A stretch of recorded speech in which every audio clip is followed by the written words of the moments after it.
안녕하세요, 안녕하세요. 건강박사 TV, 조길남 박사 TV, 예, 조길남입니다. 오늘은 건강 얘기와 교육 얘기를 함께 하겠습니다. 여러분 오늘 8월 2일이네요. 매미소리 들리시죠? 싱그럽게 시작하는 오늘 하루 축복드리고요. 다시 태어나서 오늘을 살아가는 거죠. 어제의 세포가 아니고 새로운 세포로 또 리셋됐는데 우리가 인식을 못할 뿐인 거고요. 저는 언제나 새롭게 태어난다고 생각을 하는 사람 중에 한 사람입니다. 어제 한학의 갯벌 맨발 걷기 갔었죠. 제가 이제 새로운 친구 2명을 데려갔는데 두 명 다 정말 너무너무 좋아했어요. 이유는 간단하죠. 다들 남의 일에 참견하지 않고 자유롭게 맨발을 걸으면서 만나면 만나지는 듯 사진 같이 찍고 또 이야기 나누고, 그러니까 풍성한 이야기거리가 있고 즐길 거리가 있는 그런 그 갯벌이지 않습니까? 그래서 갯벌에 그런 그 맨발을 걷되 갯벌이라든가 그 다음에 바다 모래를 걸을 경우에는 훨씬 더 우리의 몸에 유익을 준다는 것을 여러분들이 다 알고 계실 거예요. 이 정도면 제 강의를 많이 들으셨으니까. 유익균이 가장 많은 거죠. 그렇기 때문에 우리 이 접지를 정전기도 빨리 내보낼 수 있고 활성산소도 사라지게 하니까 결국은 몸에 그런 균형감도 잡히고, 그래서 접지가 물 젖은 그 모래가 좋은데 갯벌 같은 경우는 우리한테 유익균이 더 많잖아요. 그렇기 때문에 아주 너무 즐겁고 행복하게 이제 걸었고, 그 중에 언니 한 분이 이제 췌장암이셨잖아요. 근데 이제 당신이 굉장히 부지런하셔가지고 음식 이런 걸로 이제 나으시고 단 한 번도 요양병원을 입원하신 적이 없으시죠. 그 언니 같은 경우는 이런 모임 또 없느냐고 이제 굉장히 좋아하실 정도로 만족도 100%였죠. 그 이유는 왜 그렇겠습니까?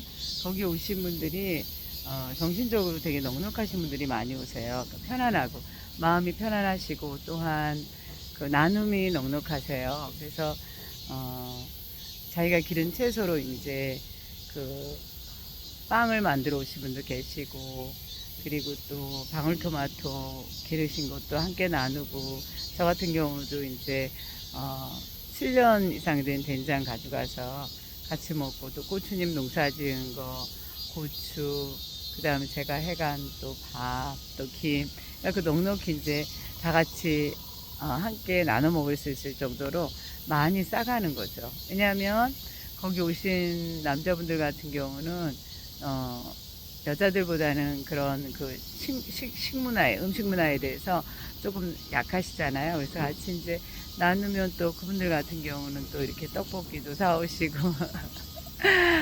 다양한 음식들도 사오시니까 그야말로 공동체 문화를 우리가 경험할 수 있는 한학의 갯벌 맨발 체험입니다.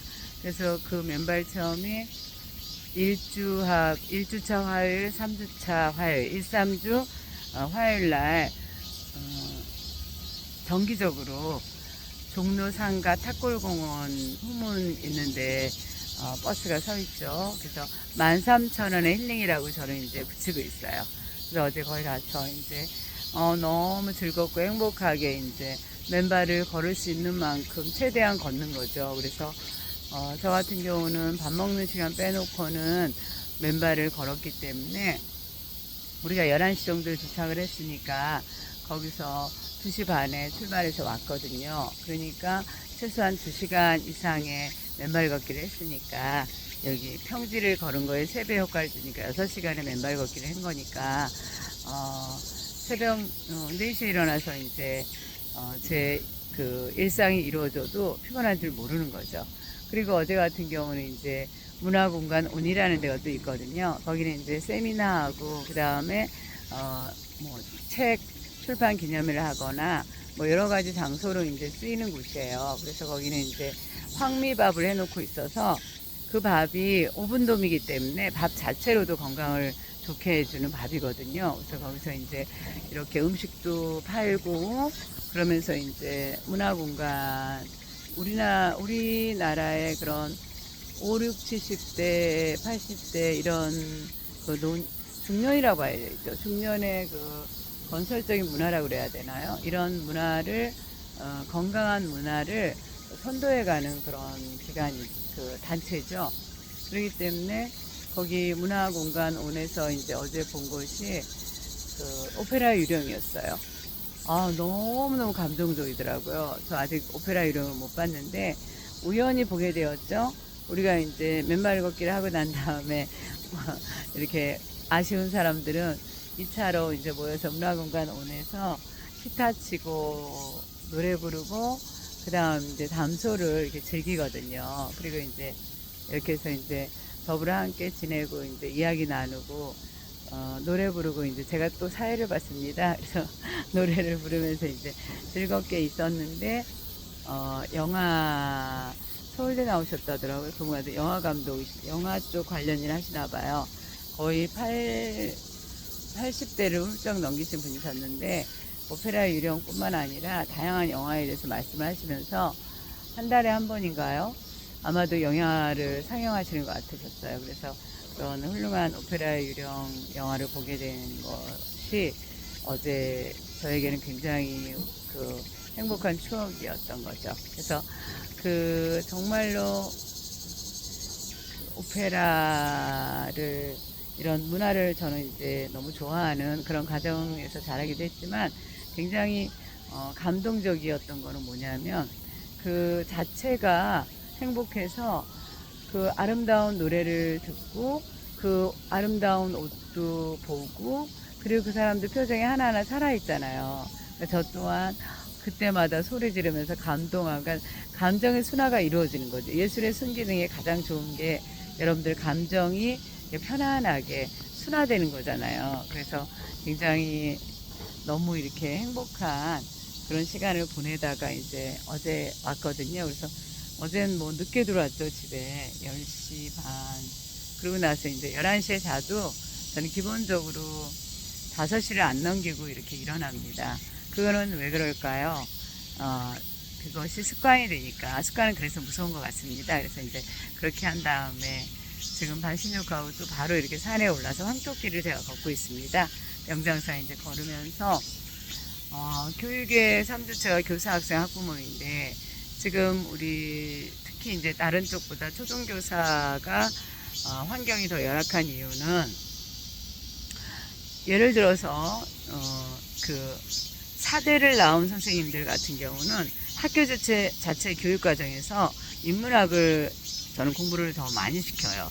그런데 우리 교대 같은 경우는 기능을 더 많이 시킬 수밖에 없거든요. 왜냐하면 아이들한테 체육 그 띠들도 가르쳐야 되고 평행보 뭐 등등 다 가르쳐야 되지 않습니까? 그래서 그런 까닭으로 그런 기능을 가르치고 그 다음 음악 교과 같은 경우는 리코더, 단소 우리가 피아노 다 하게 되어 있거든요. 그리고 미술 같은 경우도 서예 시간도 있고요.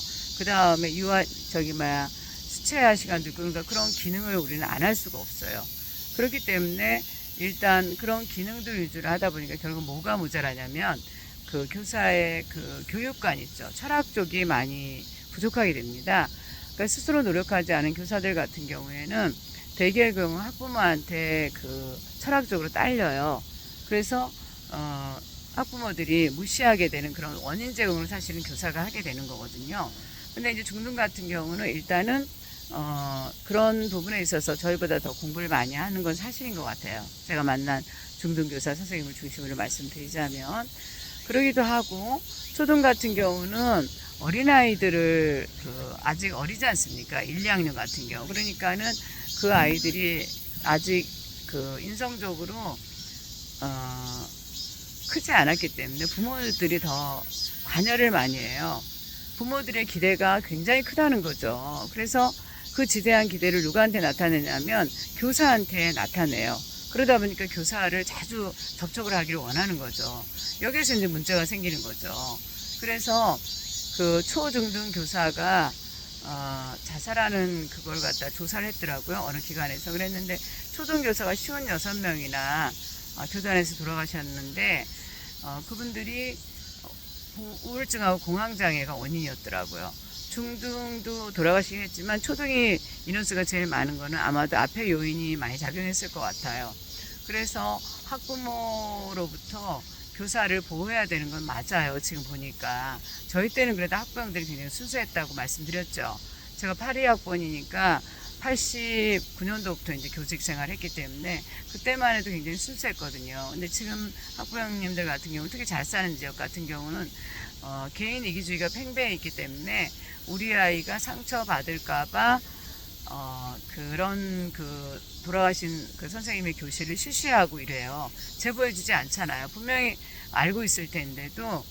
그리고 이제 없는 일처럼 묻으려고 이제 이렇게 하시는 것 같아요. 그 분위기가. 제가 보니까 서희초 학부모들의 분위기가 왜 저 담임을 맡아가지고 이렇게 문제를 일으키느냐, 이 분위기인 것 같더라고 보니까. 그래서 빨리 무마되어져서 아무 일 없이 우리 아이가 상처를 받지 않았으면, 그 젊은 선생님이 자기 개인 문제로 죽었지 왜 갑자기 교실에서 죽느냐, 딴 데도 아니고 왜 그 신성한 교실에서 죽느냐, 그 젊은 사람이 왜 그러냐, 이게 그 학부모들의 정서인 것 같더라고요. 팽배되어져 있는. 근데 그거는 정말 아닌 거죠.